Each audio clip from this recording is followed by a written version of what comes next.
안녕하십니까. 인제의대 일산백병원 내분비내과 의사 노정현입니다. 대한내분비학회에서는 내분비 질환에 대한 이해를 높이고자 내 몸의 호르몬 밸런스라는 영상을 준비하였고, 다양한 내분비 질환에 대해 알기 쉽게 소개해드리고자 합니다. 오늘은 이상지질 혈증에 이로운 건강한 식사 습관에 대해 알아보도록 하겠습니다.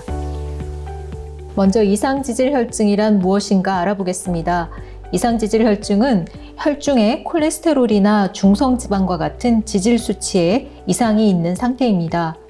그 기준은 총 콜레스테롤이 240mg/dL 이상이거나 우리가 보통 나쁜 콜레스테롤이라고 이야기하는 LDL 콜레스테롤이 160mg/dL 이상이거나 중성지방이 200mg/dL 이상, 혹은 우리가 좋은 콜레스테롤이라고 이야기하는 HDL 콜레스테롤이 40 미만인 경우 중 한 가지 이상에 해당될 때로 정의합니다. 그러나 치료가 필요한 콜레스테롤이나 중성지방의 수치는 각 개인이 심혈관 질환의 다른 위험 요소를 얼마나 많이 가지고 있는지에 따라 달라지게 됩니다. 그래서 심혈관 질환의 위험 요소가 있는 개인에서는 LDL 콜레스테롤이 160 미만이더라도 치료가 필요하게 됩니다. 그러므로 콜레스테롤이 높은 경우에 현재 내가 어떤 치료가 필요한지는 담당 의사와 상의해서 결정해야 합니다. 통계 자료에 따르면 우리나라 성인에서 남자의 경우 약 절반이, 여자의 경우 10명 중에 3명이 이상지질 혈증을 가지고 있다고 합니다. 이상지질 혈증이 있으면 무엇이 문제일까요? 이상지질 혈증은 우리 몸의 혈관에 죽상동맥경화증을 일으켜서 혈관이 좁아지고 막히면서 발생하게 되는 심장혈관 질환, 뇌혈관 질환, 말초혈관 질환 등의 혈관 질환들을 유발하게 됩니다. 이상지질 혈증은 혈관 질환을 2배에서 4배 정도 더 많이 생기도록 하는 것으로 알려져 있습니다. 이러한 혈관 질환은 우리나라의 성인의 중요한 사망 원인이 됩니다.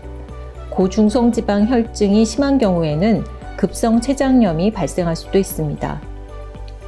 이상지질 혈증은 생활습관 교정과 약제로 치료하게 되는데요.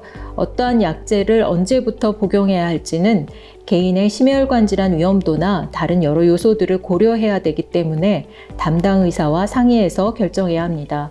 오늘은 이상지질 혈증의 생활습관 교정 중에서 식사 습관에 대해 알아보도록 하겠습니다. 이상지질 혈증에 이로운 식사 습관은 한마디로 건강한 식사 습관이 되겠습니다. 먼저 적정 체중을 유지할 수 있는 수준의 에너지를 섭취해야 하겠습니다. 즉, 과다한 에너지 섭취를 피하고 영양소를 골고루 섭취해야 됩니다. 영양소 중에서 지방은 전체 섭취 에너지 중에 30% 이내로 제한하는 것이 좋습니다. 예를 들어 하루에 1800칼로리를 섭취한다면 지방으로는 540칼로리만 섭취하는 것이 좋습니다. 지방은 1g당 9kcal에 해당하므로 지방 60g을 섭취하면 540칼로리를 낼 수 있습니다. 섭취하는 지방 중에서는 포화지방산은 줄이고 그 대신 불포화지방산을 섭취하도록 합니다. 트랜스 지방은 죽상동맥경화증을 더 많이 유발하므로 최대한 적게 섭취합니다.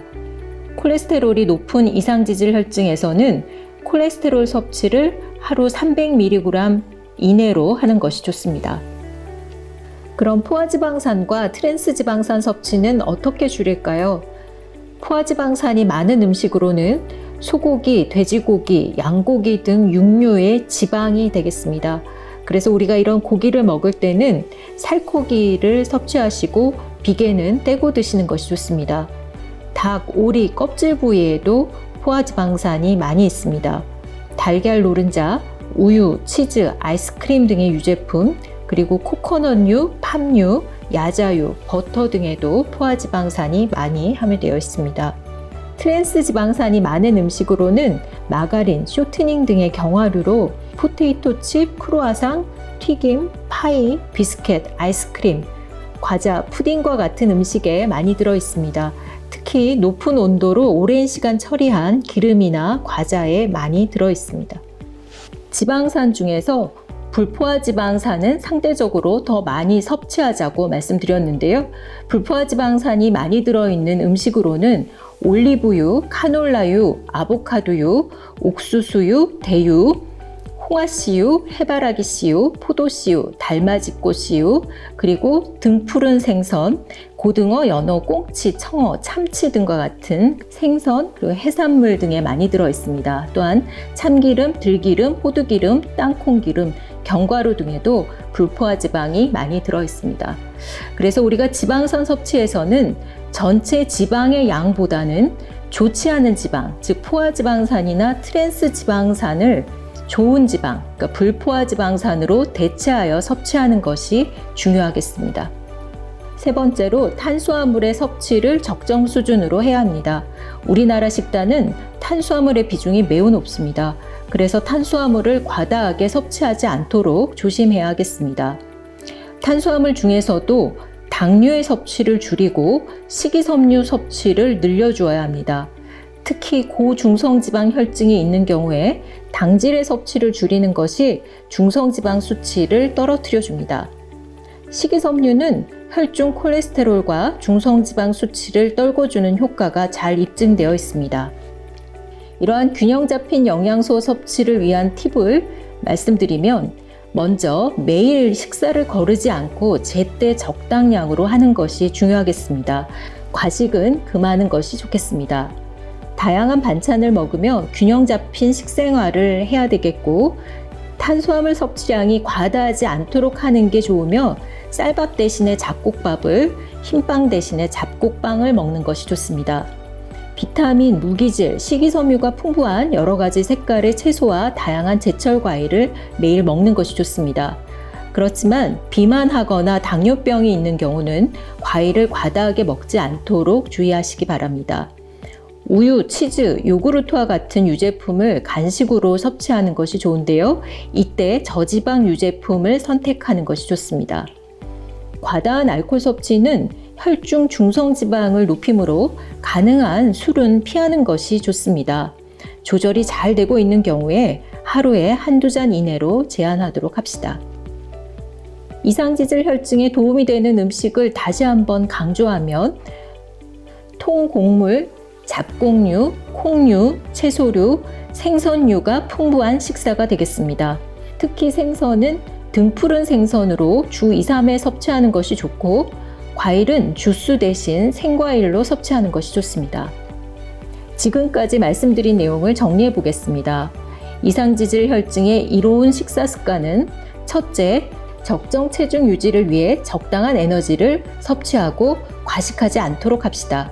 총 지방 섭취량은 총 에너지 섭취의 30% 이내로 하고, 포화지방산보다는 불포화지방산을 섭취하고, 트랜스 지방 섭취는 가능한 피하는 것이 좋습니다. 콜레스테롤 섭취는 하루에 300mg 이내로 하는 것이 좋습니다. 고중성지방 혈증에서는 과다한 탄수화물 섭취는 피하는 것이 좋습니다. 식이섬유를 충분히 섭취하고, 알코올은 하루 한두 잔 이내로 제한하도록 합시다. 통곡, 잡곡, 콩류, 채소류, 생선류가 풍부한 식사를 하는 것이 좋습니다. 이상지질 혈증의 이로운 식사 습관은 이상지질 혈증이 없는 사람에게도 이로운 건강한 생활 습관입니다. 건강한 생활 습관을 잘 익혀서 이상지질 혈증을 잘 조절하고 내 몸의 혈관을 건강히 유지하시기 바랍니다. 감사합니다.